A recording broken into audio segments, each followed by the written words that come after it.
नमस्कार छात्रों, आप सभी का स्वयं का इस पाठ्यक्रम औपचारिक भाषा और स्वचालित सिद्धांत कंपाइलर डिज़ाइन में एक अनुप्रयोग में स्वागत है।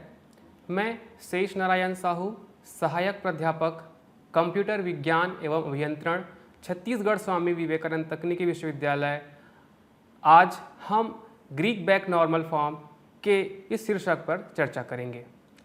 आज के हमारे इस शीर्षक में कुछ विषय वस्तु होंगे, जिसमें हम सबसे पहले कॉन्टेक्स्ट फ्री ग्रामर और इसकी परिभाषा देखेंगे कि कॉन्टेक्स्ट फ्री ग्रामर क्या होता है, कैसे दिखता है, इसका सिंटेक्स क्या होता है। इसके बाद हम ग्रीक बैक नॉर्मल फॉर्म क्या है और इसकी परिभाषा अर्थात इसमें इसके सिंटेक्स क्या होंगे, इस पर भी हम चर्चा करेंगे। इसके बाद हम कॉन्टेक्स्ट फ्री ग्रामर से ग्रीक बैक नॉर्मल फॉर्म कैसे बनाते हैं, इसके लिए विधियाँ और जो तरीके होते हैं उस पर हम चर्चा करेंगे। इसके बाद एक हम सामान्य कॉन्टेक्स्ट फ्री ग्रामर लेंगे, एक समस्या लेंगे और उस समस्या का समाधान करके हम उस कॉन्टेक्स्ट फ्री ग्रामर को ग्रीक बैक नॉर्मल फॉर्म में कन्वर्ट करेंगे, परिवर्तित करेंगे। और इसके बाद हम अंत में देखेंगे कि ग्रीक बैक नॉर्मल फॉर्म जिसकी आज हम चर्चा करने वाले हैं उसके क्या अनुप्रयोग हैं, क्या उपयोग है, कहाँ कहाँ हम इसका उपयोग कर सकते हैं। ग्रीक बैक नॉर्मल फॉर्म संदर्भ व्याकरण अर्थात कॉन्टेक्स्ट फ्री ग्रामर का एक विशेष रूप है, जो प्रायः कंप्यूटर विज्ञान और विशेष रूप से स्वचालन सिद्धांत अर्थात थ्योरी ऑफ कंप्यूटेशन में महत्वपूर्ण है। यह नाम शीला ग्रीबक के नाम पर रखा गया है, जिन्होंने इसका निर्माण किया। आइए अब सबसे पहले देखते हैं कॉन्टेक्स्ट फ्री ग्रामर क्या है, इसका परिचय। संदर्भ स्वतंत्र ग्रामर अर्थात कॉन्टेक्स्ट फ्री ग्रामर एक महत्वपूर्ण प्रकार का व्याकरण है, ग्रामर है, जो औपचारिक भाषा सिद्धांत फॉर्मल लैंग्वेज थ्योरी में उपयोग किया जाता है। इसका उपयोग कंप्यूटर विज्ञान, प्रोग्रामिंग भाषाओं और स्वचालन के सिद्धांत अर्थात थ्योरी ऑफ कंप्यूटेशन में महत्वपूर्ण है। कॉन्टेक्स्ट फ्री ग्रामर एक ऐसी संरचना प्रदान करता है जो वर्णन करती है कि कैसे एक भाषा के वाक्य उत्पन्न किए जा सकते हैं, कैसे किसी एक ग्रामर से अलग अलग तरीके के सेंटेंसेस उत्पन्न किए जा सकते हैं। आइए अब देखते हैं CFG ग्रामर की परिभाषा क्या है। कॉन्टेक्स्ट फ्री ग्रामर को हम कैसे दिखा सकते हैं, इसके लिए कुछ परिभाषाएं हमारे साथ हैं। तो हम कॉन्टेक्स्ट फ्री ग्रामर को 4 अलग अलग टपल V, T, P और S के रूप में परिभाषित कर सकते हैं, जहां V एक गैर टर्मिनल, अचर या वेरिएबल का एक सेट होता है, वैसे ही T ये टर्मिनल का एक सेट होगा, वैसे ही P ये हमारे उत्पाद नियम या प्रोडक्शन रूल्स का एक सेट होगा, एक समुच्चय होगा, और S हमारा प्रारंभिक गैर टर्मिनल या वेरिएबल होगा। अब देखते हैं CFG के उत्पादन नियम, या हम कैसे CFG ग्रामर को दिखा सकते हैं। CFG ग्रामर को हम एक production rule A derives alpha के रूप में दिखा सकते हैं, जहां A एक गैर टर्मिनल या वेरिएबल या चर प्रतीक हो सकता है। अल्फा एक स्ट्रिंग है जिसमें टर्मिनल और गैर टर्मिनल दोनों शामिल हो सकते हैं। उदाहरण के लिए हमारे पास एक कॉन्टेक्स्ट फ्री ग्रामर है, जैसे कि आप देख सकते हैं S derives A, S B और A B। इस ग्रामर में S एक गैर टर्मिनल है, वेरिएबल है। गैर टर्मिनल को या वेरिएबल को हम इंग्लिश के अपर केस से हम दिखा सकते हैं, और जो टर्मिनल होंगे उनको हम इंग्लिश के लोअर लेटर से हम दिखा सकते हैं। उदाहरण के लिए जो हमने कॉन्टेक्स्ट फ्री ग्रामर लिया है उसमें हम देख सकते हैं इसकी में कि इसमें वेरिएबल या गैर टर्मिनल क्या है। आप देख पाएंगे V जो वेरिएबल है वो हमारा यहाँ S होगा। टर्मिनल के तौर पर इस ग्रामर में हमारे पास स्मॉल a और स्मॉल b मौजूद हैं। प्रोडक्शन रूल की बात करें तो इसमें S डिराइव्स ASB और S डिराइव्स AB दो प्रोडक्शन रूल्स हैं, और जो स्टार्ट सिंबल है वही हमारा S है, तो S डिराइव्स S यहाँ पर मौजूद है। GNF उत्पादन को हम इस तरीके से समझ सकते हैं, A डिराइव्स A अल्फा। ए यहाँ पर एक टर्मिनल है, आप देख सकते हैं ये अंग्रेजी के लोअर लेटर से दिखाया गया है। ए एक गैर टर्मिनल है, वेरिएबल है, जिसको अंग्रेजी के अपर लेटर से दिखाया गया है। अल्फा बिलोंग्स वी स्टार, जहाँ वी स्टार गैर टर्मिनल का समुच्चय होगा, अर्थात एक या एक से ज़्यादा नॉन टर्मिनल भी इस वी स्टार में हो सकते हैं। उदाहरण के लिए हमने कुछ ग्रामर लिए हैं जो ग्रीक बैक नॉर्मल फॉर्म के अंतर्गत आते हैं। पहला उदाहरण हमने लिया है A derives small A capital B capital C और ए। दूसरा उदाहरण है capital S derives small A capital A और स्मॉल बी।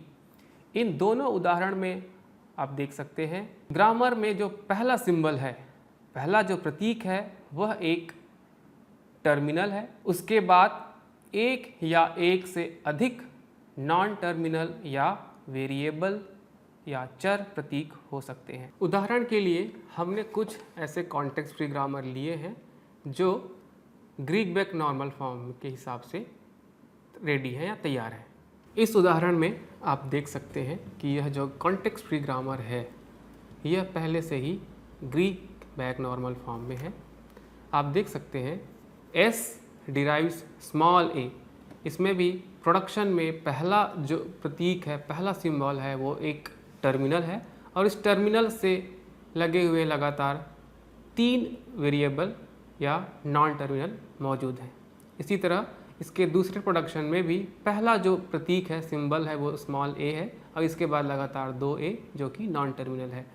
इसी तरह हमने एक और उदाहरण लिया है जो कॉन्टेक्स्ट फ्री ग्रामर है और यह ग्रामर भी ग्रीक बैक नॉर्मल फॉर्म में मौजूद है।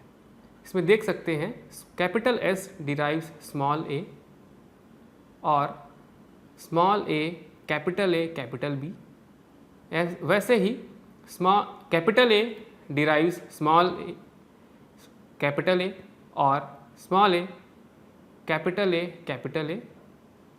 इसके बाद एक और प्रोडक्शन है capital B derives small A capital B और small B capital A. Capital C derives small A capital B और सी और स्मॉल सी कैपिटल सी। यह ग्रामर भी ग्रीक बैक नॉर्मल फॉर्म में है। इसका मतलब पहला जो सिंबल होगा वह एक टर्मिनल होगा। टर्मिनल को हम जानते हैं कि अंग्रेजी के लोअर लेटर से दिखाते हैं, तो इस तरह कैपिटल एस डिराइव्स स्मॉल ए, यहाँ सिर्फ एक ही टर्मिनल है, इसके साथ कोई भी और वेरिएबल या नॉन टर्मिनल नहीं है, जो कि ग्रीक बैक नॉर्मल फॉर्म यही कहता है कि जो पहला सिंबल होगा, पहला प्रतीक होगा, वह एक टर्मिनल होगा और इसके बाद 0 या उससे ज़्यादा आपके साथ इस ग्रामर में वेरिएबल या नॉन टर्मिनल हो सकते हैं। इस तरह हम देख सकते हैं कि यह दोनों context free grammar Greek back normal form में मौजूद है, जिसमें पहला जो सिंबल होगा टर्मिनल होगा और उसके साथ लगातार 0 या उससे ज़्यादा या 1 या उससे ज़्यादा वेरिएबल या नॉन टर्मिनल हो सकते हैं। आइए अब हम देखते हैं कि किसी दिए गए कॉन्टेक्स्ट फ्री ग्रामर को ग्रीक बैक नॉर्मल फॉर्म में बदलना हो तो उसकी क्या प्रक्रिया है। किसी भी कॉन्टेक्स्ट फ्री ग्रामर को ग्रीक बैक नॉर्मल फॉर्म अर्थात GNF में परिवर्तित करने के लिए कुछ चरणों का प्रावधान है, जिसमें पहला है सबसे पहले कॉन्टेक्स्ट फ्री ग्रामर का सरलीकरण करना। सरलीकरण करना अर्थात अगर आपके कॉन्टेक्स्ट फ्री ग्रामर में कुछ रिडंडेंसी है, कुछ अनवांटेड चीज़ें हैं जिनको हम हटा सकते हैं, उनको हमें हटाना होगा। कॉन्टेक्स्ट फ्री ग्रामर का सरलीकरण हम 3 तरीके से कर सकते हैं। किसी कॉन्टेक्स्ट फ्री ग्रामर में दूसरे तरीके का जो अनुपयोगी प्रोडक्शन हो सकता है वह है यूनिट सिंबल। अगर आपके कॉन्टेक्स्ट फ्री ग्रामर में यूनिट सिंबल होंगे तो उसको भी हमें हटाना होगा। यूनिट सिंबल जैसे कि capital A derives capital B. ऐसे तरीके के सिंबल या ऐसे तरीके के प्रोडक्शन को हम यूनिट सिंबल या यूनिट प्रोडक्शन कहते हैं। तो इस तरीके के प्रोडक्शन को भी हमें हटाना होगा। तीसरे तरीके का जो सरलीकरण है वह है अनुपयोगी सिंबल को हटाना। ऐसे सिंबल जिसका उस कॉन्टेक्स्ट फ्री ग्रामर में उपयोग नहीं है, या ये कहें कि ऐसे नॉन टर्मिनल या वेरिएबल जिस पर हम स्टार्ट सिंबल से, प्रथम सिंबल से नहीं पहुंच सकते, जो रीचेबल नहीं है, ऐसे सिंबल को हम अनुपयोगी सिंबल कहते हैं। और इन्हें भी हमें सरलीकरण क्रिया के द्वारा कॉन्टेक्स्ट फ्री ग्रामर से हमें ऐसे अनुपयोगी सिंबल को हटाना होगा। ग्रीक बैक नॉर्मल फॉर्म में परिवर्तन करने के लिए हम एक प्रतिस्थापन नियम सब्स्टिट्यूशन रूल का उपयोग करेंगे। यह क्या होगा आगे देखेंगे। इसके बाद अगर कॉन्टेक्स्ट फ्री ग्रामर में लेफ्ट रिकर्सिव ग्रामर मौजूद है या आपका context free grammar left recursive grammar है, तो इसे भी हमें हटाना होगा, इसे रिमूव करना होगा।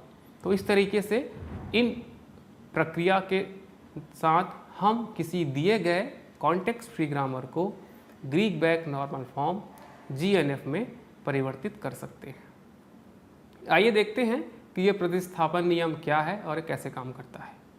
यदि किसी ग्रामर G में V, T, P और S अर्थात वेरिएबल, टर्मिनल, प्रोडक्शन रूल और स्टार्ट सिंबल के साथ एक संदर्भ स्वतंत्र व्याकरण कॉन्टेक्स्ट फ्री ग्रामर है, जहां production A derives B alpha के रूप में मौजूद है, जहां B एक गैर टर्मिनल है, वेरिएबल है, चर प्रतीक है।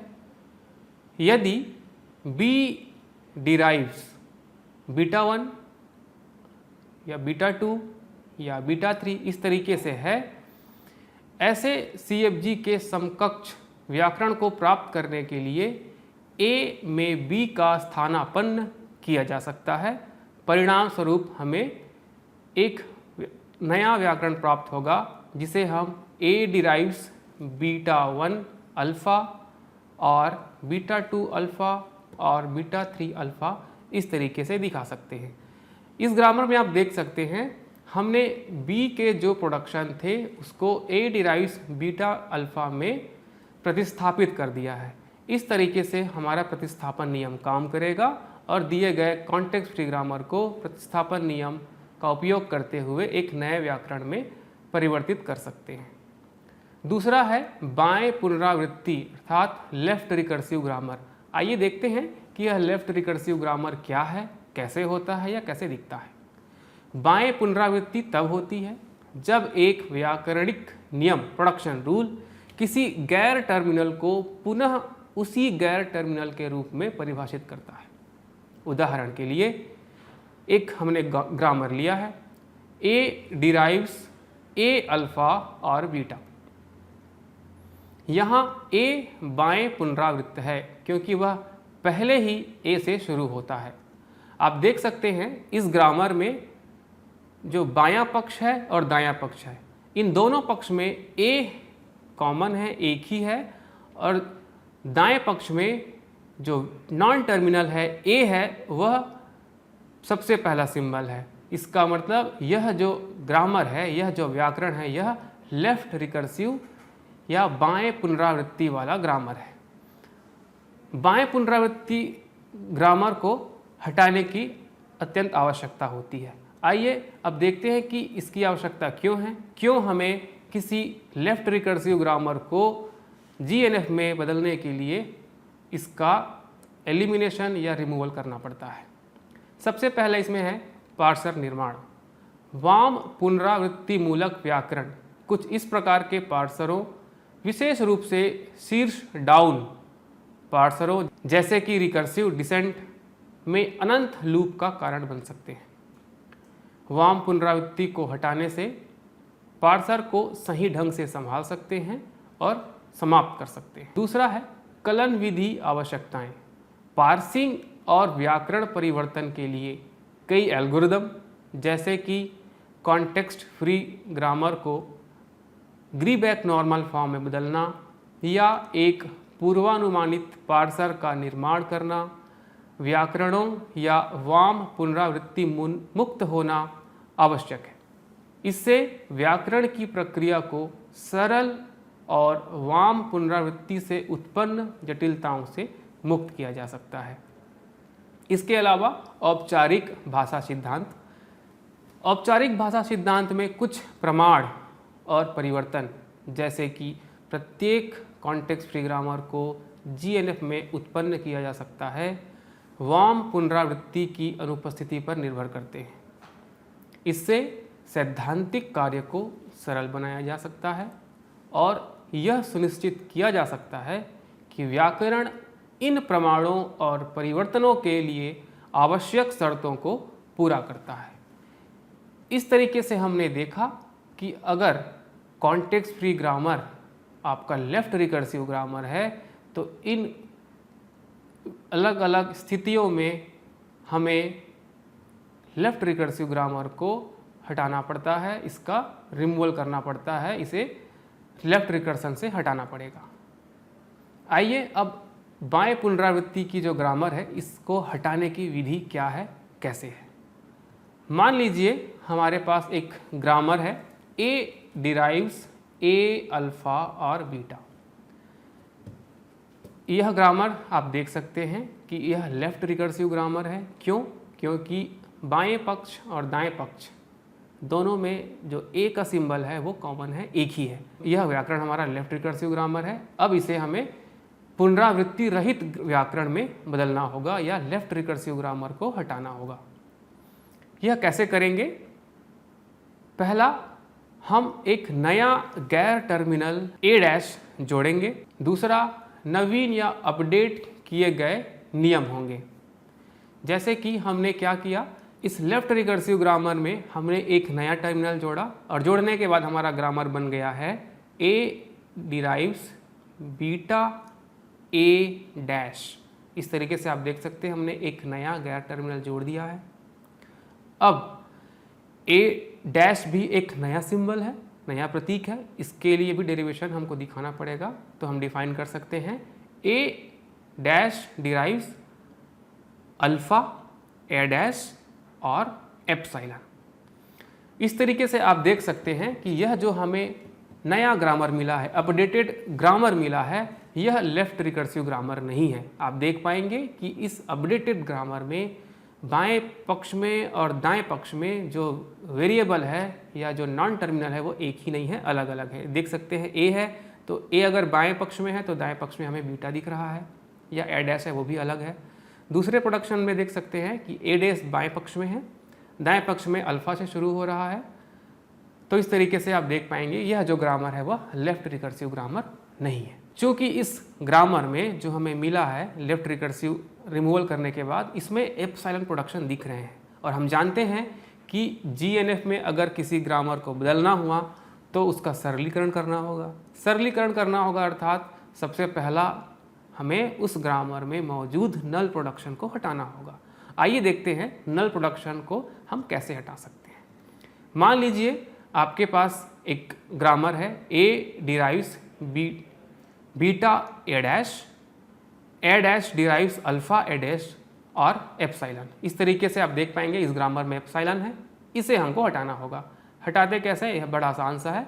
तो नल प्रोडक्शन हटाने के बाद हमारे पास जो नया ग्रामर आएगा वह देख पाएंगे ए डिराइव्स बीटा, क्योंकि हमने ए ऊपर के ग्रामर में ए डैश को हमने एक बार एप्सिलॉन से रिप्लेस किया तो हमें बीटा मिल गया।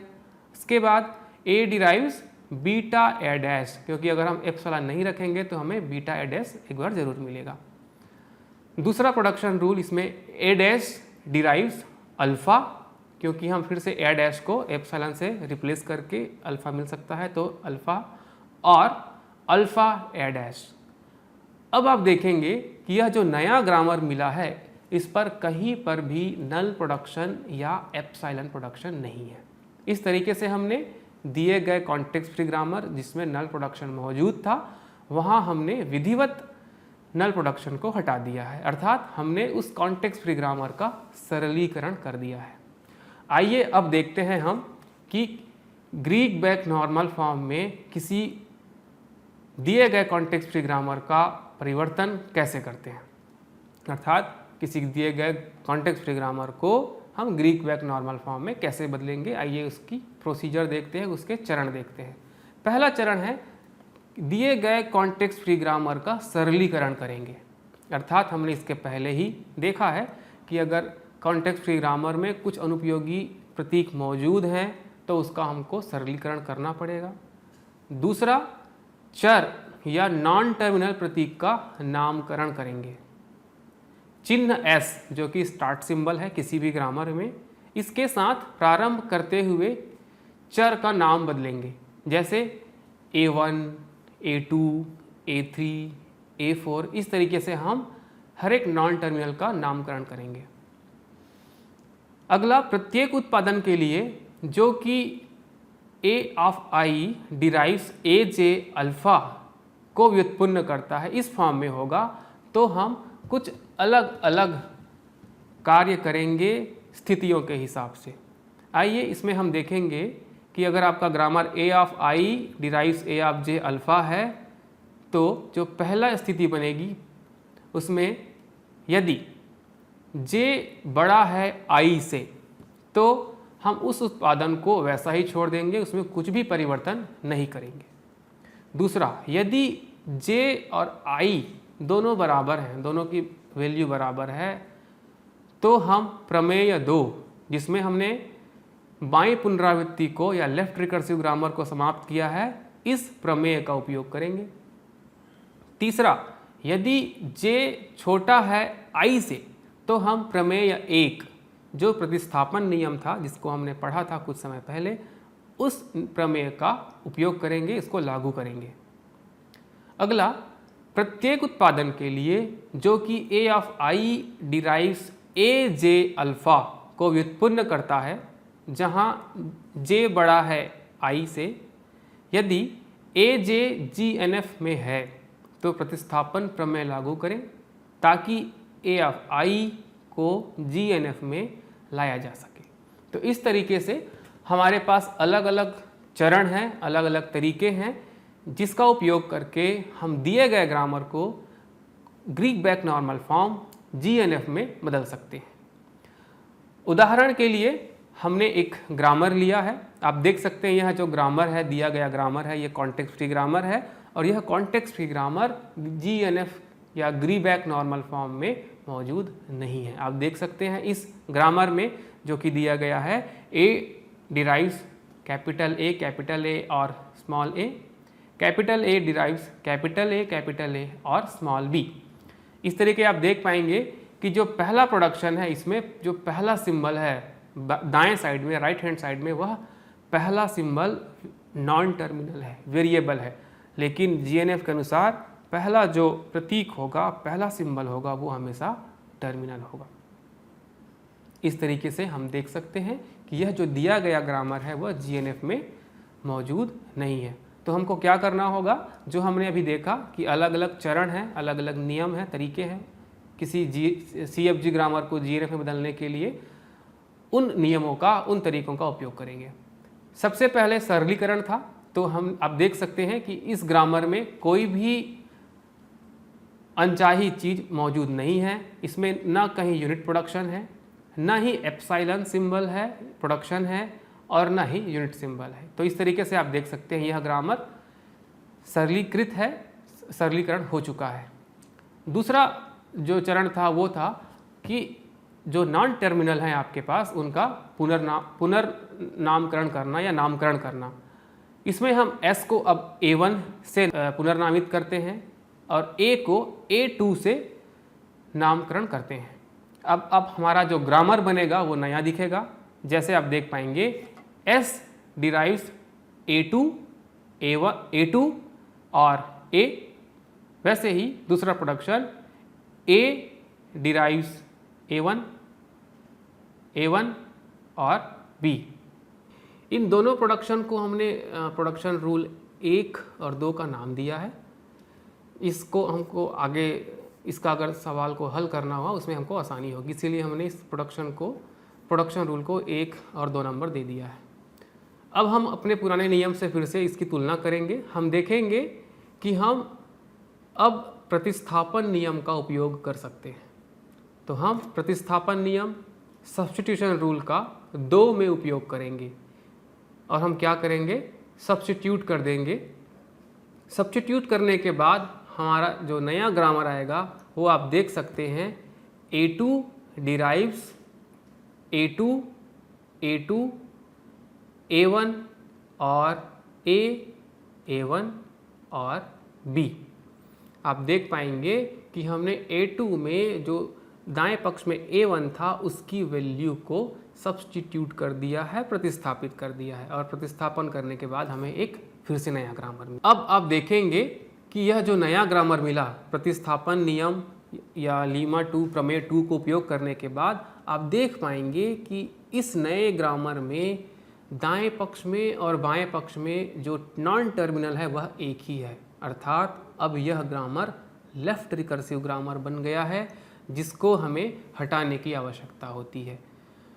हमने देखा है कि लेफ्ट रिकर्सिव ग्रामर को कैसे हटा सकते हैं, अतः हम बाएं पुनरावृत्ति ग्रामर या लेफ्ट रिकर्सिव ग्रामर को हटाने की विधि का उपयोग करेंगे। इस तरीके से हमारे पास एक नया सिंबल आएगा Z, और Z के माध्यम से हम एक नया ग्रामर बनाएंगे। लेफ्ट रिकर्सिव ग्रामर को हटाने के बाद हमारा जो नया ग्रामर है आप देख सकते हैं, A2 derives small a A1 और B और स्मॉल a A1 Z और B Z।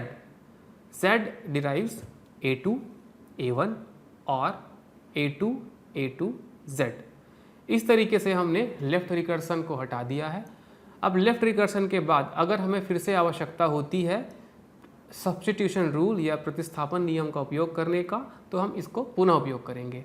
आप देख पाएंगे फिर से हमें A2 को Z पर प्रतिस्थापित करने की आवश्यकता है। क्यों? क्योंकि अभी भी जो दिया गया ग्रामर है वह GNF में मौजूद नहीं है, इसीलिए हम फिर से यहाँ पर प्रतिस्थापन नियम का उपयोग करेंगे और A2 को Z पर प्रतिस्थापित करेंगे। प्रतिस्थापित करने के बाद आप देख पाएंगे जो नया ग्रामर बना है Z derives small a A1 और स्मॉल b A1 और स्मॉल a A1 Z और स्मॉल b A1 Z और स्मॉल a A1 Z और स्मॉल a A1 Z और स्मॉल b Z और स्मॉल b A1 Z। दूसरा production rule A2 derives small a A1 और B और small a A1 Z और B small b Z। तीसरा production rule A1 derives small a और small a A1 A2 और small b A2 और small b A2 और small a A1 Z A2 और small b Z A2। इस तरीके से हमने A2 को Z पर प्रतिस्थापित करने के बाद एक नया ग्रामर लाया है, मिला है।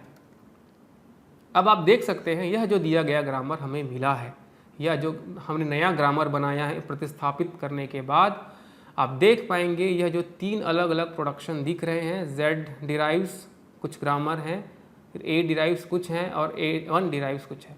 इसमें आप देख पाएंगे कि जो पहला सिंबल है राइट हैंड साइड में, जो पहला सिंबल है वह एक टर्मिनल है, या तो वह एक सिंगल टर्मिनल होगा या एक टर्मिनल के साथ लगातार एक या एक से ज़्यादा नॉन टर्मिनल होगा। चूँकि ग्रीक बैक नॉर्मल यह कहता है कि पहला जो सिंबल होगा वह टर्मिनल होगा और उसके बाद लगातार नॉन टर्मिनल होंगे। आप देख पाएंगे कि इस ग्रामर में पूरे के पूरे ग्रामर ग्रीक बैक नॉर्मल के फॉर्म में आ चुके हैं, और हम यह कह सकते हैं कि जो हमें दिया गया कॉन्टेक्स्ट फ्री ग्रामर था उसे हमने विधिवत ग्रीक बैक नॉर्मल फॉर्म में बदल दिया है, परिवर्तित कर दिया है। आइए अब देखते हैं कि ग्रीक बैक नॉर्मल फॉर्म के उपयोग क्या हैं, कहाँ हम इसका उपयोग कर सकते हैं। ग्रीक बैक नॉर्मल फॉर्म एक संदर्भ व्याकरण कॉन्टेक्स्ट फ्री ग्रामर का एक विशेष रूप है जिसमें उत्पादन नियम एक टर्मिनल प्रतीक से शुरू होता है और इसके बाद चर या गैर टर्मिनल होते हैं। जीएनएफ का उपयोग थ्योरी ऑफ कंप्यूटेशन में भी कई महत्वपूर्ण कारणों से किया जाता है।